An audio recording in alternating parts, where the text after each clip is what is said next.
As ground troops begin racing to the crash site, a chopper drops in low. A Little Bird helicopter flown by Carl Mayer and Keith Jones made a daring rescue. While one of the pilots holds the bird in place and leans out shooting his MP5, a 9mm submachine gun, the other one hops out and helps get Dan Bush with Jim Smith over into the back of the helo. It's simply amazing heroism. Moments after the Little Bird rescue, a combat search and rescue team begins roping in near the wreckage. So we had, in very short order, 30-some American soldiers protecting that crash site. Loaded with prisoners and prepared to drive out of the city, the ground convoy is ordered to make its way to the crash site. Once that Black Hawk crashed, it was the moment that Mohammed Farah Aidid had been waiting for all those weeks, because he had prepared his militias to set up roadblocks throughout the city, because he knew that once a Black Hawk was down, the United States would have to try to rescue the members of their team. And that's what started really what was the worst part of the operation. Most of the casualties from that day came from the vehicle convoy, because we just really were getting the crap shot out of us. At the same time that the lost convoy loaded up and tried to drive to the site of the first downed Black Hawk, a number of the Delta Force operators and Rangers who had taken part in the initial raid were instructed to move on foot 5 or 6 blocks to where the Black Hawk had crashed. The next thing I know, we were picking up everything and starting to move towards the crash site. As soon as they started to move, though, they came under intensive fire.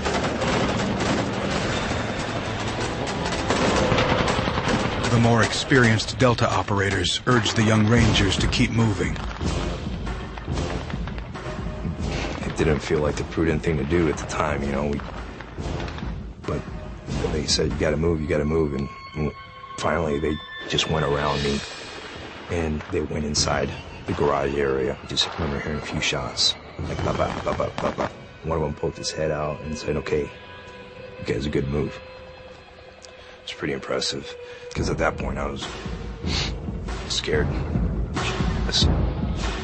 You got down behind what you could get behind and just hope you don't get hit and shoot at what moved towards you. Colette was sitting out in the middle of the street, Carl McClellan, taking down targets. And there's a little dip in the side of the road, which gave a little bit of cover and some rocks in front of me, which was real handy because it allowed me to lay down really good suppressive fire. And I heard him yelling, "Grenade, grenade, grenade!"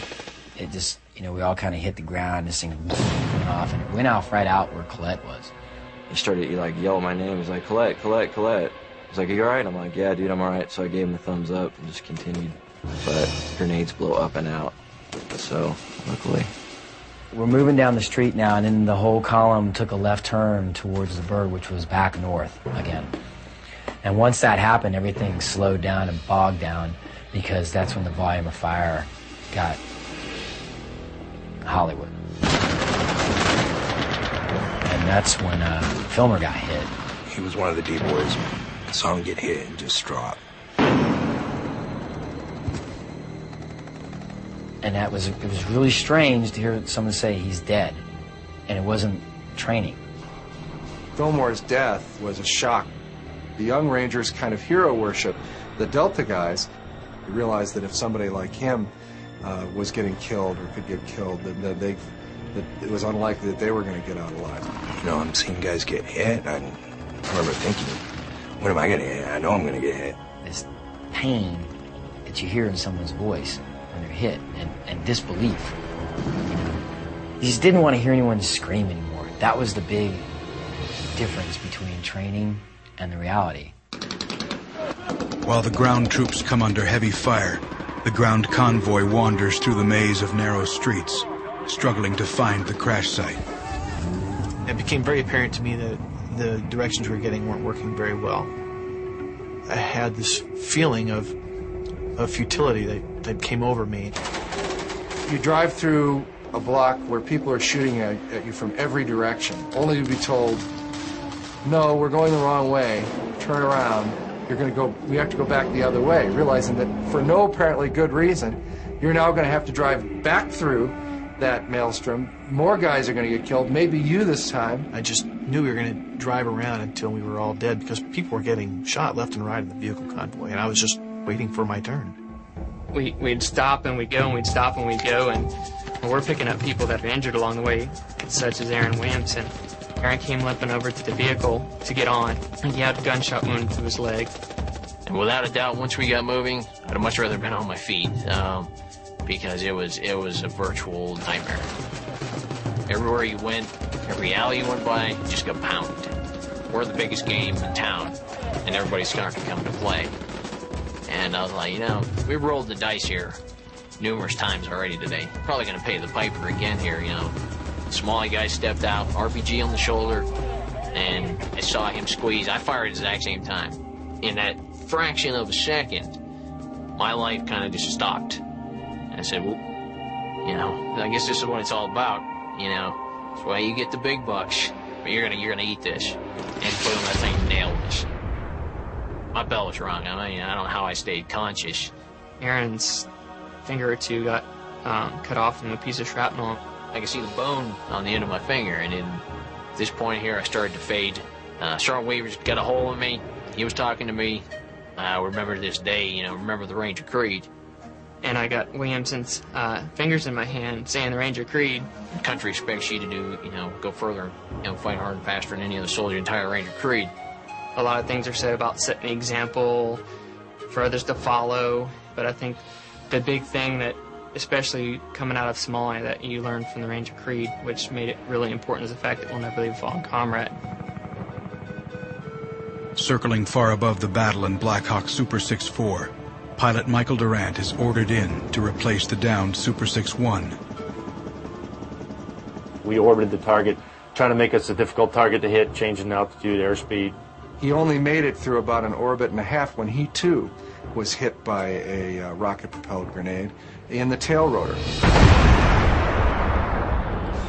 Tail rotor actually separated from the aircraft. The aircraft spun so fast. The outside was a complete blur. We're going in hard. I knew we were going to crash.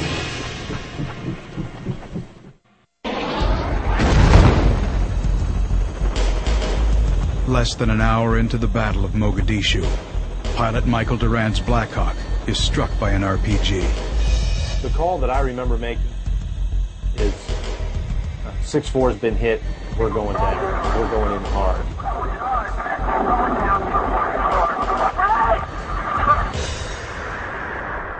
I saw a Black Hawk landing a village near the fighting place. They crashed in a little sort of hut village about a good mile and a half away from where everybody else was already trapped.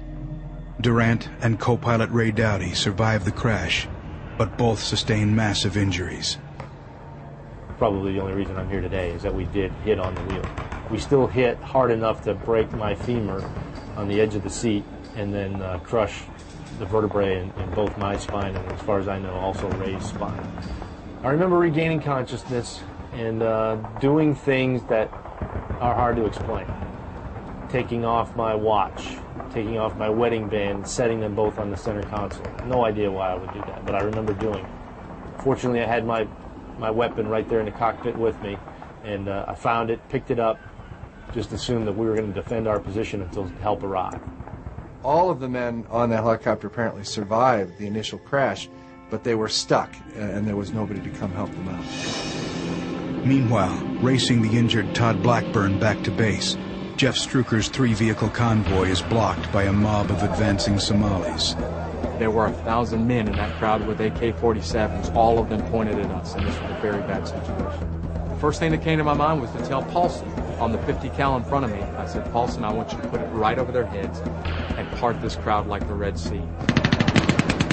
Opened up a path, and we drove as fast as possible back to the hangar. At this point, the battle had grown terribly confusing. Many things were happening at the same time. You had a fierce firefight going on around the first downed Black Hawk. You had a convoy of vehicles that was trying to find its way to that spot and got lost. And then, to top it all off, the second Black Hawk crashed. Michael Durant's helicopter goes down. So at this point, too many things are going on at the same time, and the convoy is getting increasingly lost and cut to ribbons by the now thousands of armed Somalis who have massed in this neighborhood.